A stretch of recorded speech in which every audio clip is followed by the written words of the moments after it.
Diabetic இருக்கிறவங்க அவங்க ஃபுட்டை எப்படி சேஃபாக வச்சுக்கோங்க தெரியுமா? வாங்க முக்கியமான 3 டிப்ஸ் சொல்கிறேன். வீடியோ மிஸ் பண்ணாமல் பாருங்கள். டெய்லி ஒரு டைமாவது மிரரை பார்த்து உங்கள் ஃபுட்டை செக் பண்ணுங்கள். அதில் வந்து எதாவது கொப்பளம், வீக்கம், ஏதாவது புதுசாக வேரியேஷன் எதுவும் இருக்கான்னு பாருங்கள்.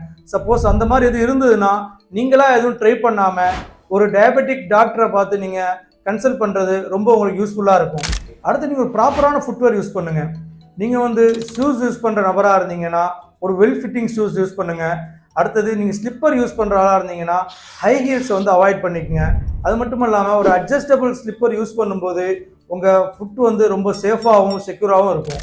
டயபெட்டிக் இருக்கிறவங்க பொதுவாக வந்து நம்ம பாதத்தை வந்து ஹைஜீனிக்காக வச்சுக்கணும். அது இல்லாமல் ஒரு நாளைக்கு வந்து ஒரு முறையாவது நீங்கள் வார்ம் வாட்டரில் வாஷ் பண்ணிக்கோங்க.